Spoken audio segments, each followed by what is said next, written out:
Begin the current Daf Mesechtes Yevamos Daf Chaf. We begin on the bottom of your Testament base, 5 lines up on the bottom of the Yomid, the first wide lines, where the Gemara continues the discussion with the previous Daf, discussing these opinions of Rabbi Shimon and the Rabbanan regarding this Eishes Achshay B'Lamid that's taken up our Dafim from the beginning of this second parak Ketzad, discussing that of a brother who is not alive at the same time as his brother who died without any children, regarding the criterion of what would be considered that as an erva and what would not. Some of the things we discussed in today's daf are, which primarily from the next Mishnah, is Asa say that generally a positive commandment will override a negative prohibition, but a positive commandment will not override that which has a negative prohibition and a positive commandment. And also the concept finally of Efshel Kaim Shneim. The concept of Efshel Kaim Shneim is that although generally Asay will be say, but if you could somehow get around not overriding negative prohibition and fulfill the positive commandment and negative prohibition without overriding it, then we prefer to do that and avoid violate negative prohibition to fulfill the positive commandment. So begin the current daf. 5 lines from the bottom of the Yomid on your Testament base. Yosef ben Menashe Bazbid committed Abhuna. Yosef Kama. Rabbi Menashe Bazbid was sitting in front of Abhuna and he was saying, "My time to what's the reason of Shimon?" Who seemingly his question was, why does he permit an Eishes Achshay B'Lamai, whether like Rav Papa by Yevamos Daf, or like Rabbi Shia by even Noibach Yom, why does he hold this permitted? Says he, "My time, Shimon, what are you asking? I'm a timer, like we said the reasoning." Which is like her papa, since he came and he found her in the state of heter, he never encountered this contaminated zika. When Levi was born, Shimon had already done even long ago to the wife of Reuben. So although he wasn't alive at the same time as Reuben, what shaykhis? He didn't have that zika. So we already said that. So I'd rather know what Rabbi Menashe was asking was my time to Rabbanan. Actually, he was asking the Rabbanan. The Rabbanan say that even by Yom Tov, which was the halach of our previous Mishnah, even if Levi was born only after Shimon had already done Yibum, and he did not have any moment of having a zika of Eishes Achshay B'Lamai, why did the Rabbanan hold that's going to be aser? So it says Rav Huna, I'll tell you why. Because Amakar, the pasuk says in the Varim, interesting, again, lumdus in what happens by Yibum. Pasuk says L'kachaloi leisha v'yibma, that okay, whoever the Yavam is, he'll take the Yavama as a wife and he'll do Yibum to her. What that teaches us is that even after he did a Lakicha, which is marriage, Adayin Yivum Harishaymala, you see she's still called the Yibma, she's called the Yavama. And therefore what that tells us is, interestingly, even though when Levi's born he only encounters the Zika from Shimon, he wasn't alive, he didn't have that Zika Psula from Ruvain, that doesn't go away. A Yibum, a Yavama status will always remain even after Shimon does Lakicha. You see the word V'yibma is after Balakcha. So therefore, that Zika Psula is still there somewhere in the world, and Levi was still Eishes Achshay B'Lamai from Reuven. Otherwise, you would have to divorce her because of Eishes Achshay. Say it again? Otherwise, you should have to divorce her after he does Yibam. Why? Because if he doesn't have the heter of Yibam anymore, so then it's Eishes Achshay. Are you saying? You're saying that's why? You're saying alumnus is sort of why does it have to still be a Yavama? Yeah, interesting.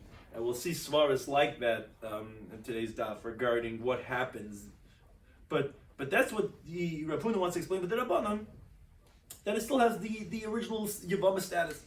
So the Gemara says, wait a second. Now, what do you do in Mishnah Lamed Ches Amid Alf?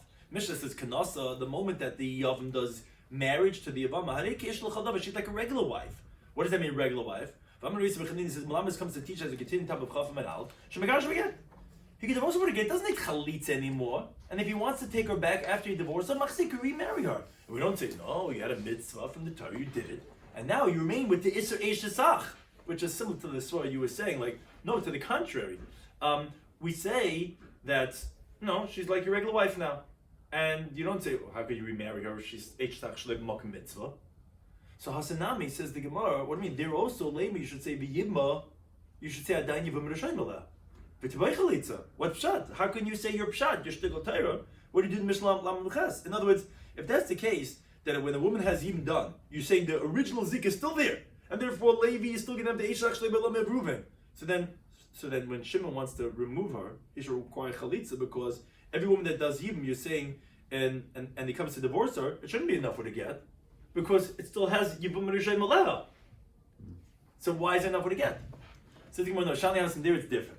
Why? Because the Pasuk says he takes her as a wife. Once he takes her, she's like a regular wife. So wait a second, you're playing two sides. If that's the case, then here also then why do the Rabbanan hold that Levi, even by Yevamos Daf, is usher in the Zika as an Ishach Shleibalamai from Reuven? But you just told me that the moment Shimon gets married to her, it's like his wife totally, and not like you don't have the original Zika anymore. So how are you playing both sides? Well, yeah, Hakashach on the Yibam, but the Torah says the Yibam, which says the original Yibam is still here. So the Gemara says Marisa, but how are you differentiating? For the get of Shimon, you're saying he doesn't need to do chalitza. For the Ishach Shleibalami of Levi, you're saying no, that's still going to be there. So is it still here or it's not here? You can't play both sides. If it's still here, then you should require chalitza and not just enough get. If it's not here, then Levi should be permitted. So he's going, no. You're right. One pasuk is indicating yes, one pasuk indicating not. And Mistaba, it's logical that Shadi Hatera, we're going to say when the permissibility, when the drasha b'lekacha is telling us that it's like a regular marriage and you don't need to do chalitza anymore, that's going a hatera, when it's totally permitted. For example, when a regular brother does yibum to his brother's wife. That's what we're saying, that the moment you marry her, goodbye, there's no mazika, now you could just divorce her and remarry her. And when are we going to make the drasha of yibma, which tells that the original yibum is still here, which that's like an isser, the zika is still here of yibum? That's a isura. That's in the case of isser. Meaning, when there's an element of isser, for example, by Eishas Achshay, by Lamai. That's where we say the original yibum is still there, and that's why Levi is still going to be forbidden to the Eishas Ruvain, even though it was Yavam, Ba'akar Noila. But then the Gemara goes back now and asks the other way around. Reb Shimon, the Amar that he says, he says, no. When Levi was born, he only encountered a permissible zika, that of Shimon. He wasn't around because Shimon already did yibum even before he was born. And therefore there was never one moment of Isser that Levi had encountered from the contaminated zika of Reuven. So Me'ati has an interesting question.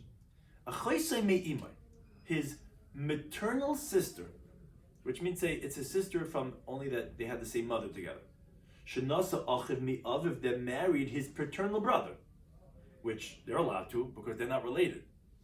He has a brother from the same father, and he has a sister from the same mother.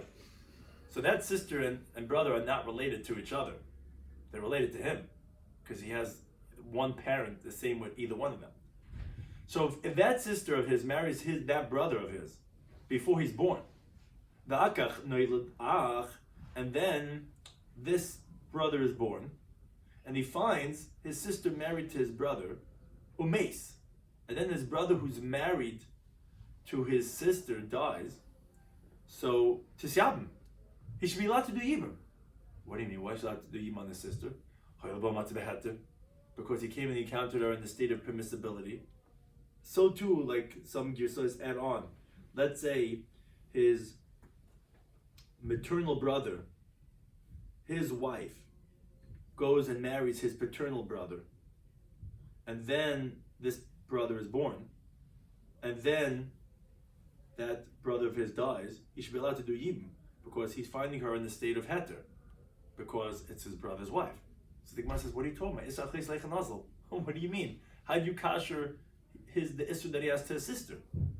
So the Gemara says, yeah, but where did that issue go to? Obviously, he gets kashered when it's married to his paternal brother. So the Gemara says, no. The Gemara says, hi, the issue of Achaisev's sister is that never has a permissibility. There's no way of washing and kashering Isser's sister.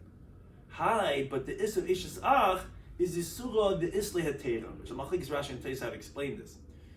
Rashi explains, Isra Ishas Ach, when there's no children, there is a heter for the Isra Ishas Ach.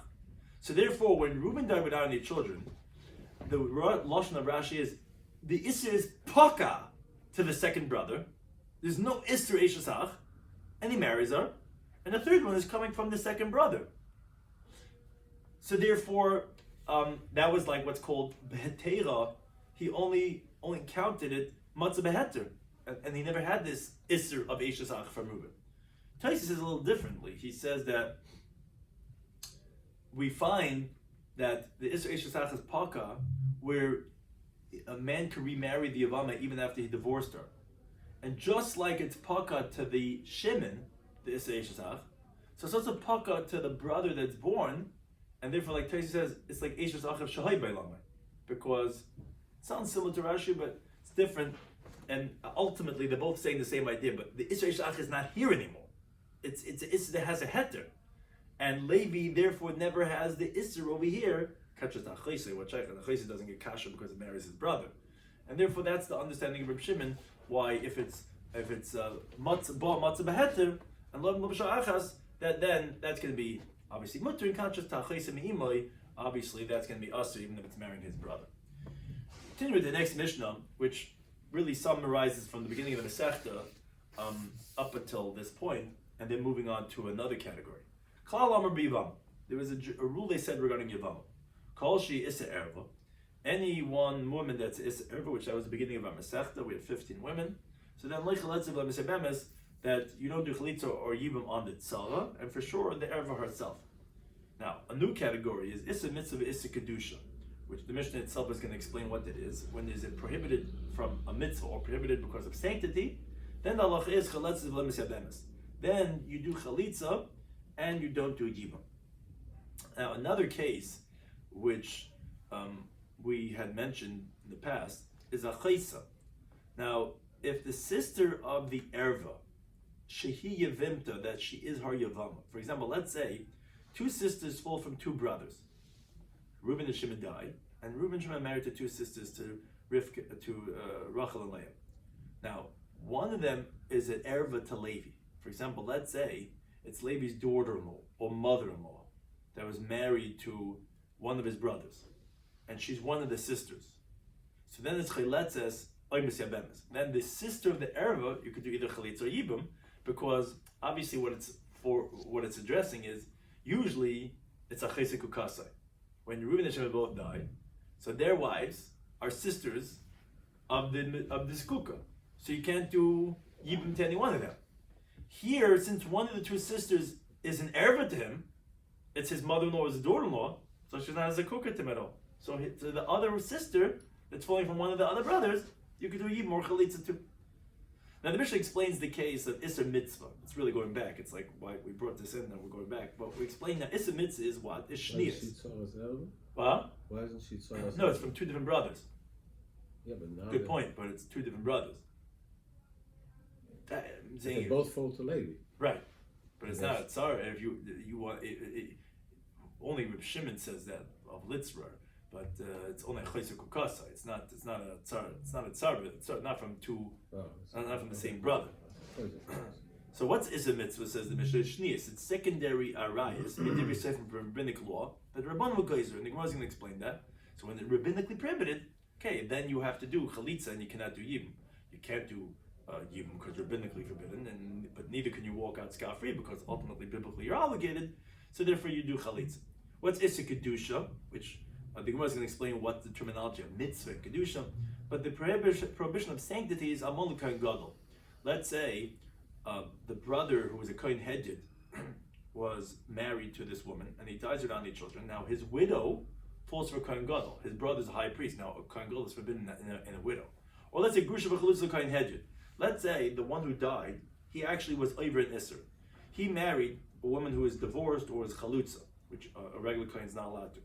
But when he dies, so his brother has to do chalitza, because ultimately the kedushin was typhus, because kedushin is typhus takes effect in chiyuv lavin, which is just negative prohibition. Now, obviously the brother cannot do yibum because she is forbidden to him because he's a kohen. But you can't let her go scot-free either, because a negative prohibition is not strong enough to say, oh, it's an erva, because as we learned down in the beginning of the Masechta of Gimel Beis from a chaysisha, that the only exemption of the tzara is only when it's like a chaysisha, which is specifically a punishment of karas. Here it's only a negative prohibition, so that would not totally exempt, and therefore again you would still require chalitza. And so to mamzeres in Sin Yisrael, mamzeres we spoke about much in this Masechta already. It's an illegitimate child from a prohibited relationship, and in the Sina is from Vayitnam Yeshua. The Gevonim came and they tricked and they came to be Megayer, but they're really forbidden, so they were called Nesinim, they were the Gevonim, to a Jewish person, which are also forbidden to marriage. Ubas Yisrael and Nasa Mamzer, or the other way around, or a Jewish girl to a Nasa Mamzer. Either way, it's only a negative prohibition, so when they fall for Yibum Chalitza, so then you're going to do Chalitza and not Yibum. Now, the Mishnah opened up by saying Klal. A Klal, they said by Yevamos. Issa Erva, you don't do Chalitza and not Yibum, which was really the theme we started off the Masechta with. So what does the Klal come to include?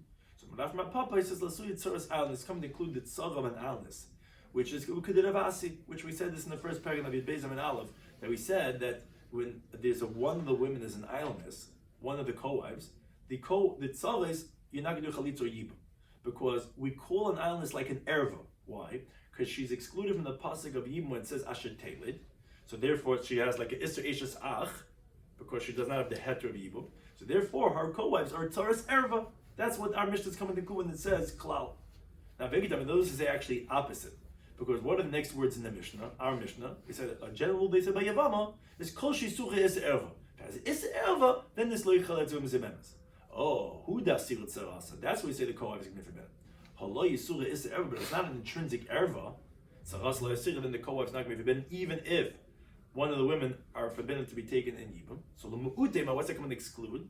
It says L'mu'utit Tzarozans. Actually coming to exclude Tzarozans, U'deloikravasi, because an Al is not Erva. So again, depending on which word you make Medayik, it's either including or excluding the case of Ravasi regarding the Tzara of Alnis. The Mishnah had explained an interesting case of a Chaysa, her sister, Shehi Yevimta, which is also one of the Yevamos. Then we say that you could, if one of them is her sister, which we didn't say yet what, that the Gemara is going to explain that, then you could do Chalitza or Yibam. So the Gemara says, Achis Dama. A sister of who? As the Gemara explained, because Ilema the Issa Mitzvah, in our Mishnah we spoke about two types of categories. We spoke about Issa Erva, we spoke about Issa Mitzvah and Kedusha. If you tell me that one of the two sisters is Issa Mitzvah, how can you say that it's the other one you could do Yibam Chalitza, but since biblically there is a Chiv of Yibam, even on the one that has the negative prohibition, well then Paga B'Chayso Kukas, and then biblically you're still encountering, there's still a Zika, and then the sister is still a sister of your Zikuka, and then you should not be able to do Yibam. So the Gemara says, no, L'Chayso the Issa Elva, we're talking about the sister of the Issa Erva. There's two sisters falling at the same time for Levi. We're saying usually you would not be able to do Yibam. Now you could do Yibam on the sister because one of them is an Erva, should not falling from at all, and then you could do Yibam on the sister. Now we said in the Mishnah two new categories. We said Issa Mitzvah, and the Mishnah explained that Shnias, when the secondary Ervas that the Rabbanah introduced, that's called Issa Mitzvah. That's you do Chalitza and not Yibam. So my Kagle Issa Mitzvah, why are you calling it an Issa Mitzvah? So my advice is because Mitzvah, the Mitzvah to listen to the words of the sages, the Torah tells you, Leisasa, this is called Issa Mitzvah. Now, Issa Kedusha, the Mishnah said, is Amal Kohen Gadol, when you have a widow who's falling for Yibam for a Kohen Gadol, or Grusha V'Chalutza Kohen Hedjed, or divorcee or Chalutza is falling for Yibam to a Kohen Hedjed, where the Torah prohibits that only as a lav, not as kars. That's where we're saying that Chalitza and not Yibam. Says Gemara, my Karla Issa Kedusha. Why is it called Issa Kedusha? Says the Gemara because the Chsiva says about Yikra. Says in the Pesukim where it talks about these Chiv Alav, which primarily are with Kahanim, it says Kedushin Yulaliheim. That's Parsha Kedeshim, which we know talks about the prohibited relations of Kahanim. So therefore it's called Issa Kedusha. Tanya will learn the Brayse actually, Rabbi Yehuda Machleb, he actually switches it around. He says Issa Mitzvah is Amal Kohen Gadol, the Grusha V'Chalutza Kohen Hedjed. My Karla Issa Mitzvah. Why is that one called Issa Mitzvah? Because the Chsiva says there in Vayikra Ela Mitzvahs, like Rashi says at the end of Sefer Torah, at the end of Sefer Yikra, which sounds like it's going on the whole Sefer, it says Ela HaMitzvahs. And that's all the prohibitions of Kahanim is in this Sefer that we're laying now in the Torah of Sefer Yikra, it's primarily about Kahanim. So therefore, when it says Ela Mitzvahs, therefore that's why we call these Issa Mitzvah. What's Issa Kedusha? He says the Shnis M'Devi Sefer is the rabbinic arayas from rabbinic law. But my Karla Issa Kedusha, why is that called Issa Kedusha? So my bias is because Kol Mekayim Divrei Chachamim Nekakadosh, whoever fulfills the words of the sage is called holy, and therefore the Isur Di Rabbanan is called Isur Kedusha. So, but Amali Rabbi doesn't like Abay's interpretation. He says what? And whoever does not fulfill the words of the sages, Kaddish Udla he's not going to be called holy, and what? Rosh Hashanah he's not going to be called wicked. Meaning he's saying if you fulfill it, you're Kaddish. It sounds like if you don't fulfill, you're not Kaddish. But you're not, what do you mean not Kaddish? What? You're a wicked person. So Elam Rabbi rather he gives a different interpretation. He says the reason why the Isur Rabbanan call Isur Kedusha is because Kaddish Atzmacha, a well-known phrase. Sanctify yourself to stand and to be careful, even what's b'mutalach, even that which is permitted for you, to add on rabbinic isuris on the arayas, so that you don't come to violate the biblical arayas. That's why isur the Rabbana called Issa Kedusha, because it's adding on sanctity for the isur the arayas. But of course, if you don't fulfill it, you're also a Russia. It's just saying that why it's a different qualification for the title of Issa Kedusha. Now we said in the Mishnah, Amal Kohen Gadol. One of the cases we spoke about that is Issa Lav, that you can do Chalitza not Yibam. to the tzara is Amal Gadol. So the Gemara makes the following diuk. Pasuk Vatani, the Mishnah says it definitively and without differentiation that the case of Malika and Gadol is loishna, doesn't make a difference if she fell for him min hanisuin, meaning that she had been married to his brother, which has two flaws. First of all, she's a widow, and there's negative prohibition in the Torah of Amon Leikach for the Kohen Gadol. And second of all, they were married, which means they consummated a relationship. He had already cohabited with her. And there's Isser Asay for the Kohen Gadol to marry because it says Isha B'Psula Yikach. Kohen Gadol has to marry a virgin, not a woman that already had relations, which Allah Abba Machlal say as Asay. A negative prohibition that's a derivation of a positive is considered as Asay. So it's not making a difference if she's widowed from marriage, but Leishna, and the Mishnah not differentiating if she falls for him, Minna Edison. If the brother was only engaged to her, which we had already mentioned on previous Daf, the mitzvah Yibam applies even to an Arusa. So if they were only engaged, that means she's still a Basula. So this would be only negative prohibition of the law of marrying a Almana. Our Mishnah doesn't differentiate. So the Gemara wonders. Bishlam, and so we understand that Almana from marriage, I can understand why the Almana Kohen Gadol, if the brother, the Yavam is a Kohen Gadol, they cannot do Yibam, because Asay B'Lois say, for him to marry this Yevama would be a positive commandment that he'd be violating and negative prohibition of Bivsulao Yikach and of Aman Yikach. Now, the mitzvah Asay of Yibam cannot come along and we know in general, we said this in the beginning of our Masechta, we had those first few dafim illustrating this point, a positive commandment cannot override a negative prohibition of that positive commandment. But if let's say the brother was only engaged to this woman, it's just a negative prohibition. So Yavi say let the positive commandment of Yevama Yavi allow come along, and override the negative prohibition of a Almana. Why are you saying that the Almana Kohen Gadol is going to be awesome? So this is the classic, some classic svaras that come up over here in the sugyas of Yevamis. So remember Gidlam Rab. It says Amakra. First the Gemara comes from a pasuk in Devarim. Pasuk says the man doesn't want to take his Yevama. So it says Va'os Yevim Te'ashal. He's going to bring up his Yevama to the gate, there where the court is. Now, and then they're going to do this procedure of chalitza. Now, Shein Tamalim Yevimte, really, that word Va'osa Yevimte Hashara is not teaching anything, like Rashi explains. It could have just said Va'osa Hashara. He takes her up to the gate. Because the beginning of the pasuk already said Lekacha says Yevimte. We know who we're talking about. Anyone who goes to English knows this. When do you say a pronoun? When do you say you don't say the Yevimte again? You say he, she. Like we know who we're talking about. You don't say it again. So about Yevimte. Why are you saying Yevimte? Rather, Yesh L'cha Yevama Achas, or the gear says Acheres. Either way, it's coming to you that there is another, or there is one Yevama she'oila lichalitza. That you're right. It's only going to be V'asa Yevimte Hashara. She's only going to come up for chalitza, but ve'ein oila yibum. But even though she doesn't come up for yibum. Be'eza, who referring to? Zuchi V'lavin.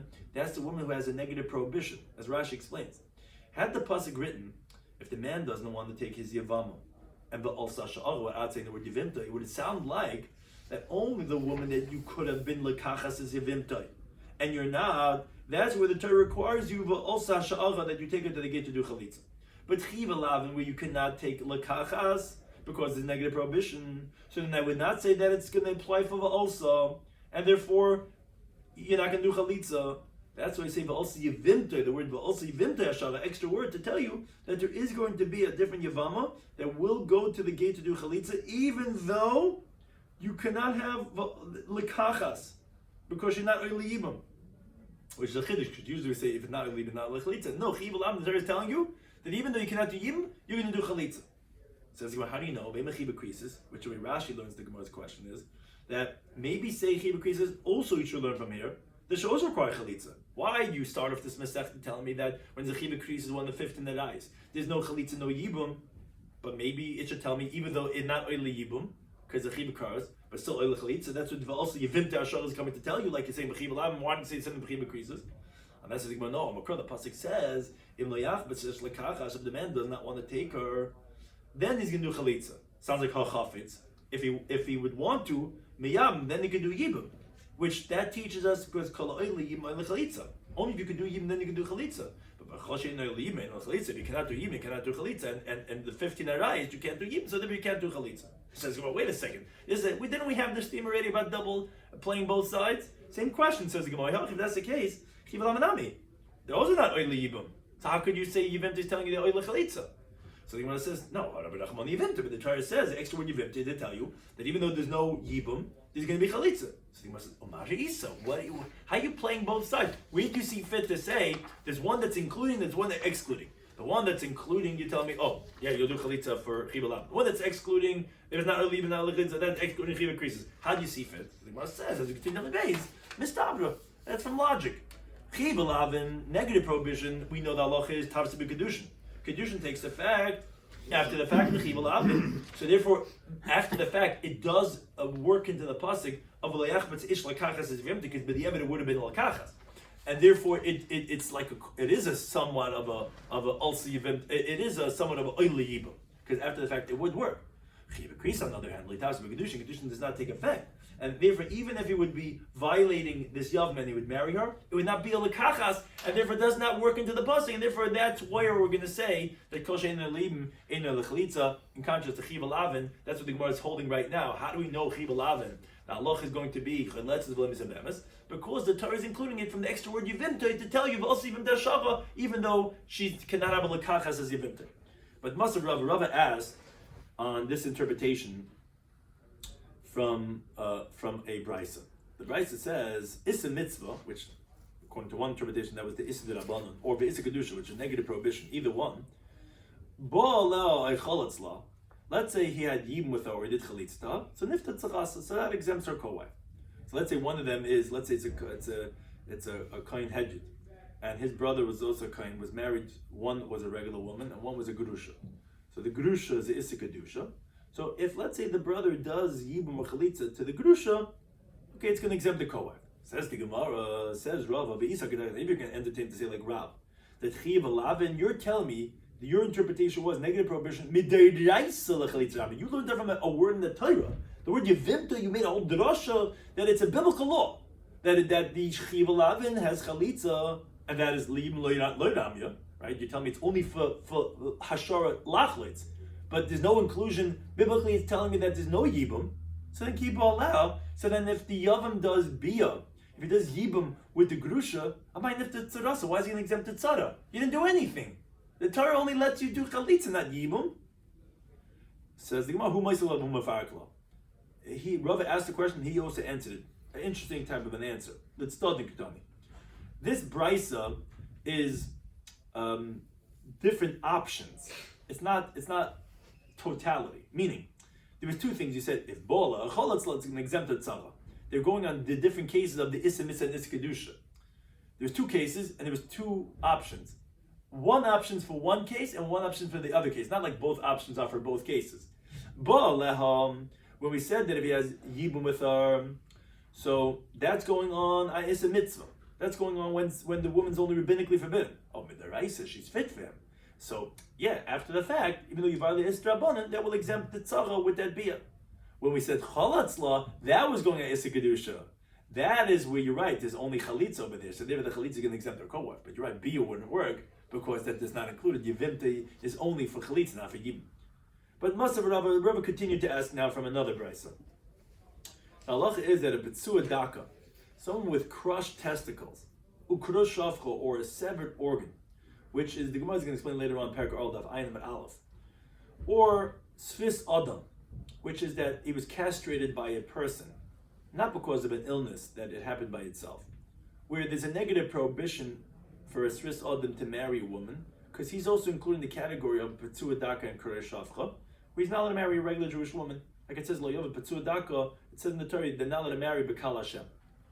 Or let's say V'Hazakan, which an older person, he stopped having children, which Rashi points out he's actually not one of the chiv alavin.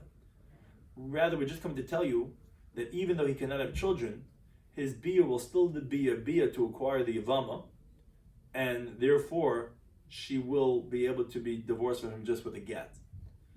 But either way, all these types of men, halacha is oichaltz and oimiyamin, that they can do chalitza or yibum, as Rashi says, not like a tchila, because obviously there's an issur for them to marry a woman. We're just saying that if they did yibum, it's going to be a yibum that in balu kano. If they did bia, it's going to acquire as the Bryce itself explains. Ketzah Haso. So the Bryce says, Mesu, if let's say these men, they were the ones actually married to women. there was a Petsua Daka, Khrushchev, that was married to a woman. And they died without any children. They had regular brothers. And Nashim, meaning, and for these Petsua Dakas, they had wives. So if let's say their brothers got up and did a mimer in their wives, and v'nosnu get, which Rashi says in other words, or they gave a get, which a get does something, or let's say v'choltzu, or let's say they did chalitza, because a get in the Yevamo, although what is a get by Yevamo, as we'll see later on this Masechta, it does disqualify him and his brothers from not doing yibum, because what's called shuv le'yivna, once you are not building because you gave a get, you can't build anymore. But be fair as may, if you do any one of these things, masha asu, what the brothers did was done. And then balu, if the brothers did bia to those Yevamas, come they acquired them. Now, the same thing is the opposite. Let's say Mesa Achan, let's say the regular brothers died. And then one of the brothers who had crushed testicles, he got up, and he did a mimer in their wives, or else they gave a get, or they did chalitza. Masha asu, what was done. And vimbalu come. If the Petsua Daka did bia, he acquired her with yibum, and therefore, if he would want to get rid of her, he would just give her a get and wouldn't require chalitza. But, as the Brisa points out, which as Rashi says, this is going on the last case of the Seifa, when the brothers died and the Petsua Daka does bia, obviously, as Rashi says, not on the elderly person because the Zaken could stay married, but these other people with severed organs, they're not allowed to stay married. Mishum Shanem, it says in the Torah in the Petsua Daka, obviously you can't stay married to a regular Yisraelis. Now, but the Gemara concludes the question. This is Rav's question on Rav. If you would entertain to say like Rav, that Chiva Lavin, which is Petsua Daka, these are all negative prohibition of the Torah. That a negative prohibition midiraisa from biblical law, because again that's the main point. Rav was saying from a pasuk of Yevimta, from biblical law lechalitza ramya, that there's only an obligation of chalitza liyibum loyram, but there's no biblically we're saying there's no yibum. It's almost like an erva for yibum, but a mutter for chalitza. How can you say in Balu if they did be a amaykanu? Why are they acquiring? With sheiches, it's an erva. You don't acquire if let's say it's a chaysimi imai, or if it's bitoy kalosai. So how is it acquiring if it's biblically exempted from that? So therefore, because of this question, Elam Rabba, he disagrees with Rav, and he says no, chiva lavin are also full for yibum, not just for chalitza, and that's why if after the fact they did bia and chiva lavin, they would acquire.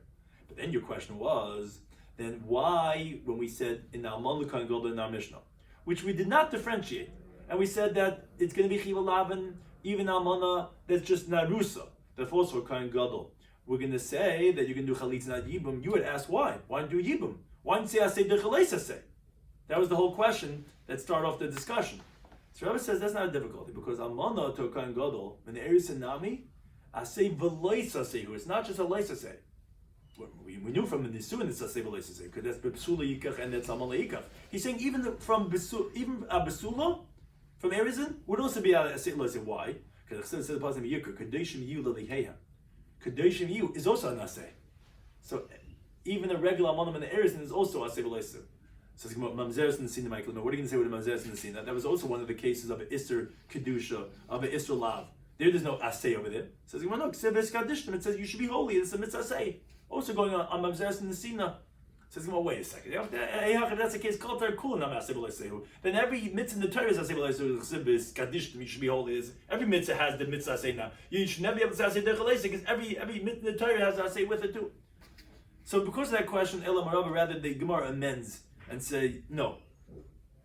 So what's the pshat? So why can't you do yibum amonika and gadol if it's only amonim in the eilsin? You should say asay dechalese. He says, really, you're right. You should say asay dechalese. But it's exer been the concern that amon the we don't let you do yibum to a widow from Erison. If we let you do yibum when she's widowed from just to be engaged, you might come to do it when she was married, and that's asay v'leisasehu. And because of that, we don't let you yibum when it's just a leisasehu. And it says, what are you going to say over here? Why don't you let you say asay v'leisasehu over there? What's the concern? It says, no, we're concerned that even when there's a mitzvah, you're right, which then it would be permitted. If we let you do yibum to mamzeres and sina, you might come to a regular marriage also. So therefore, that we don't let you do yibum either, even though technically you should be allowed to do asay derleser. But then this is my elmat. If that's the case, a regular paternal brother's wife, which is the halacha of yibum, you should not be allowed to do yibum. Like it's similar to all your exeris. You're saying, no, you can't do yibum to Zina because you might come do it when it's not in the situation of yibum. So why do we let you do yibum to your paternal brother? Maybe you might come do it to your maternal brothers, which is no yibum. So how do we let you ever do yibum? Which Taisa explains that doesn't really mean that we had such a havamina. It just means specific type of cases. Which interesting the way Taisa explains it. All these cases, but it says no yibum menachal tal rachmana. No, we everyone knows yibum is kiyesher acham yachtav, which is dependent on the inheritance, and maybe the other. Everyone knows that's only paternal brother. We share the same father, not maternal. We're not going to make that confusion. So it says, okay, but isha in lebanim leitzayam. Even a woman that does not have children should not be able to do yibum isha shesh lebanim because of when she has children. How do you ever do yibum? Maybe we should be concerned that you might do it even when there are children. Says no, but banim tal rachmana. The whole point of yibum is when there's no children. Maybe everyone knows that. We're not going to be confused when there's no children or when there is children. Says okay, but you should not be able to do yibum to the wife of the brother that he was around at the same time. To decree that when he was not around at the same time. And again, you'll see in Tais is interesting the way he describes this in different masculine yahachi. Each one of these cases, let's say when he was overseas, and that it's not a global, but that's similar at least to Eshach Shlei B'Lamai, and then you should not be able to do there either. Says the Gemara, no, but you should tell Rachmana. It's Ki Yeshu Acham Yachta. Made the idea. Everyone knows that if he was alive at the same time, yes. If he was not. We're not going to make that confusion. But it says Gemara, Kol Hanoshim Leitzas Yadna. What do you mean? Every woman should not be able to do yibum Gzerim Mishum Alnus because she might be an Alnus, and Alnus is now do yibum. So the Gemara, no, Lo Shricha. Alnus is not a common thing that a woman doesn't have a uterus or cannot have children, and therefore, Gzeir, we don't make a misl Shricha, we don't make a Gzeir. But it says Gemara, Mamzer Sina Namal Shricha, but Mamzer Sina is also not common. You don't have so many mamzerim walking around, and even so, you told me we were geyser because of Shlei B'Malka Mitzvah. So that really refutes everything we've been saying about Tanah. So the Gemara has to start over again. Ravi says, you're right. Okay, it's not because of gezer for other types of cases. I'll tell you why. You cannot do a seder chalais asay of almanim in the erisin, which seemingly you should be allowed to do yibam almanim in the erisin. Is gezer bir rishayna. There's also a classic. This is one of the classic understandings of the sugya of how to explain it. But with geyser, the first act of bia, which if a fulfilling mitzvah say, and really that would be able to override the negative prohibition of alman leikach, or to be a shnia. The second act of cohabitation should not be allowed to override. Because you're already fulfilling your mitzvah say of Yevamos Daf, and now you have a loisa say. So because of that, we will geyser, which really Taisa says, really you should, even in the first bia itself, you have hara, which already became the mitzvah, atu gemar bia. But be that as it may, we don't let you have yibum because of bia rishon not bia shnia. And time of similar in the brayso that says this idea. We said in the previous brayso of Petzu Adako, it says in Bolu, if they had bia kanu they acquired. Says the brayso that bia rishayna. When we say ba'asakam you now stay married, that's bia shnia. That's by the second act of bia, because again it's a chiv alavan, and the chiv alavan, you're right. You're say aseh derechel say. That's only by bia rishayna. But not by B'Yishnia. And because of that, we always say, Likitchila, you should not even do B'Yishayna because of Atu B'Yishnia. Now, Hadam Rav, but subsequently Rav says, Vitem, subsequently Ravashi says, no, Lav Mil Seidamri. It's actually not true what he said. that the first Bia, I was saying, really, it's permitted Likitchila. If not for the fact that we're going to B'Yishnia. Says Rav, no, it's not true. Most definitely the first Bia is Aser. And we don't say, Aseh Derchel Eiseh. Why not? For a different reason. Because you could fulfill the mitzvah of yibum with chalitza without uprooting negative prohibition of marrying this widow or this petzuadaka, whatever it is. Because Amar Shlaka says, whenever you find a positive commandment in contradiction to a negative prohibition, if you can fulfill both of them, mutav, that's better. If you cannot, then you must say, then only then will the positive commandment override the negative prohibition. Here also, to mekayim asay v'loisa say, you could do chalitza, which will fulfill the asay and the loisa say. And therefore, we're not going to let you do yibum and override negative prohibition. And therefore, it's not correct what they said. That's the reason why you cannot do yibum to almanim and the eris, because you can do chalitza. But the Gemara says, Meisvi, the Gemara refutes what Rabbi just said. Because what did we say in the brayso regarding the Petzuadaka? We said, V'imbalu kanu. If they did bia, then they acquired them. Says Rashi, what do you see from there? Obviously, biblically, you are allowed to do it. And it is overriding negative prohibition. Because else you would not be kinda. Which Taisa says interestingly that Rav himself had brought a raya from here, and now he's being refuted from here. But it says the Gemara Tiyufta, ultimately it's a refutation of Rava. Someone that have the gear said it's a Beresh Lakish, but it sounds like from the primary gear is that Rav had said, if you can fulfill both, we're not going to uproot the negative prohibition. Now we see not like that. We see that no, it will work. The assay will work. And that's what it seems to be. I think that the place is asking that. It says, what do you mean? Yeah, you'll say assay a bolu would be kanu, but we don't let you get chila do that.